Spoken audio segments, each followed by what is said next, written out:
Assalamualaikum warahmatullahi wabarakatuh. Yang saya hormati Bapak Ridwan Zulfiaga selaku dosen pengampu dari mata kuliah Pengauditan 2. Di sini kami akan menjelaskan tentang ISO audit sebagai pengganti dari tugas pengauditan. Di sini saya tidak sendiri, ada rekan saya. Sebelumnya, perkenalkan, saya Syairah Haliza dengan NIM akhir 181. Saya Kayla Salsabila dengan NIM 016.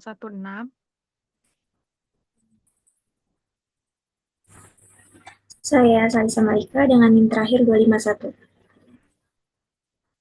Oke, mungkin langsung dilanjut aja ya ke kasusnya. Iya, jadi yang pertama ini ada audit KP laporan keuangan Indofarna temukan fraud dan kerugian sebesar 371 M.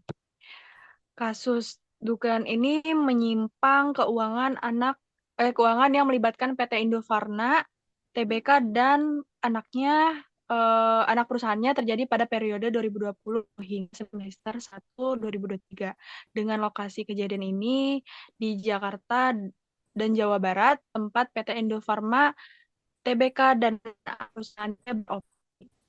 Awal kasus ini dari pemeriksaan rutin oleh Badan Pemeriksaan Keuangan atau BPK atas pengelolaan keuangan PT Indofarma dan Rakus. Penjelasan rincian awal beserta sumbernya. Yang pertama ini ada pemeriksaan reguler BPK pada tahun 2020 hingga semester 1 2023, BPK ini melakukan audit kepatuhan terhadap pengelolaan pendapatan, beban, dan investasi PT Indofarma TBK. Audit ini merupakan bagian dari kewajiban BPK untuk memastikan BUMN sesuai peraturan yang berlaku di BPK Go.id. Yang kedua, ada temuan awal ketidakwajaran. Dalam pemeriksaan tersebut, ditemukan beberapa ketidakwajaran seperti biaya operasional yang tidak sebanding dengan hasil dan pendapatan yang dilaporkan, indikasi adanya transaksi pengadaan alat kesehatan yang fiktif, manipulasi laporan keuangan terutama terkait dengan pengelolaan piutang dan hutang. Ketidakwajaran ini memicu kecurigaan bahwa terdapat penyimpangan dalam pengelolaan keuangan perusahaan. Yang ketiga atau yang terakhir ditingkatkan ke audit investigatif berdasarkan temuan tersebut BPK meningkatkan jadi audit investigatif pada 2023. Audit ini difokuskan pada transaksi-transaksi yang mencurigakan termasuk dokumen, pengadaan barang dan aliran dana. Hasilnya menunjukkan adanya potensi kerugian negara sebesar 371,83 miliar. Selanjutnya akan dilanjutkan oleh teman saya. Oke, mungkin setelah dari adanya pemeriksaan terhadap BPK yang menemukan indikasi penyimpangan dalam pengelolaan keuangan dari PT Indofarma Tbk dan anaknya ini mengakibatkan potensi kerugian negara sebesar 371,83 miliar. Nah, kasus ini akan berlanjut ke tahap penegakan hukum.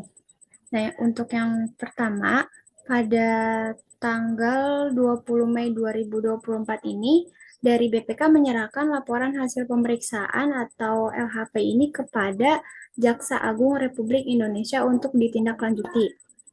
Setelah menerima laporan hasil pemeriksaan dari BPK, Kejaksaan Agung melakukan analisis mendalam terhadap temuan tersebut untuk menemukan langkah hukum yang akan diambil.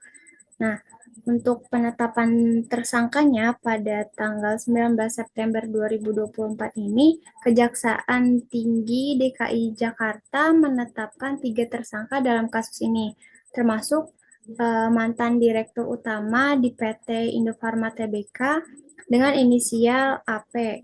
Nah, para tersangka ini diduga terlibat dalam manipulasi laporan keuangan dan transaksi fiktif yang merugikan negara. Selain itu juga selain AP ada juga inisial dari BPE diduga terlibat dalam pengelolaan keuangan yang melanggar hukum.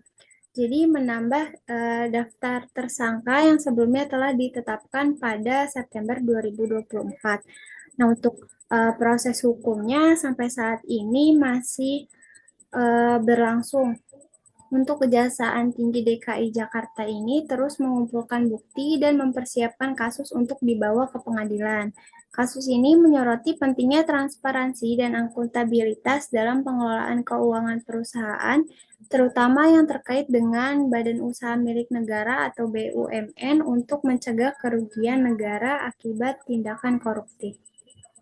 Mungkin itu saja yang bisa disampaikan, akan dilanjutkan oleh rekan saya. Lalu, menanggapi hasil audit BPK dan proses hukum yang berjalan, manajemen PT Indofarma Tbk menyatakan bahwa mereka menghormati dan mendukung proses hukum yang sedang berlangsung. Perusahaan juga menegaskan komitmennya untuk memperbaiki tata kelola perusahaan dan memastikan kepatuhan terhadap peraturan yang berlaku. Hingga saat ini, proses hukum terhadap para tersangka masih berlangsung. PT Indofarma Tbk berkomitmen untuk berkoordinasi dengan pihak berwenang untuk menyelesaikan kasus ini dan mencegah terulangnya kejadian yang serupa di masa mendatang.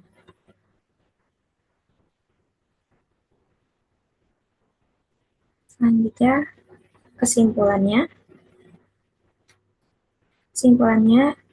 Kasus dugaan penyimpangan keuangan ini terjadi selama periode 2020 hingga semester 1 2023.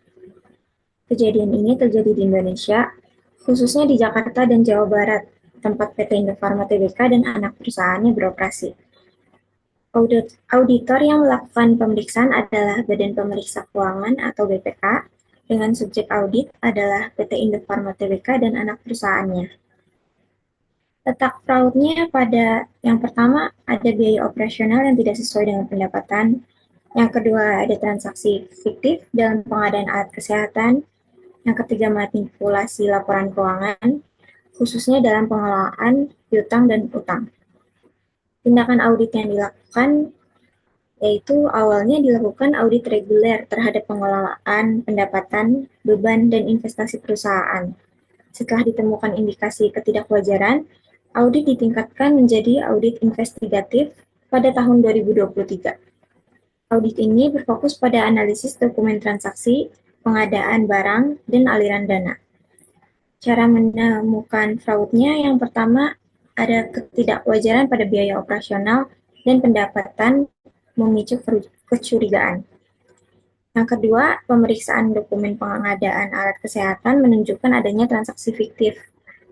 Yang ketiga, analisis lebih dalam terhadap laporan keuangan menunjukkan adanya manipulasi data.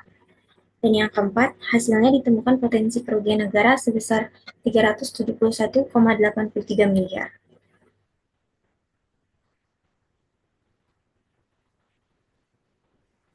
Mungkin cukup sekian yang bisa kami sampaikan terhadap kasus dari KAP Laporan Keuangan Indofarma yang ditemukan fraud dan juga kerugian negara sebesar 371,83 miliar. Mohon maaf jika ada kesalahan penyampaian ataupun sumber yang kami dapat. Selebihnya saya ucapkan terima kasih. Wassalamualaikum warahmatullahi wabarakatuh.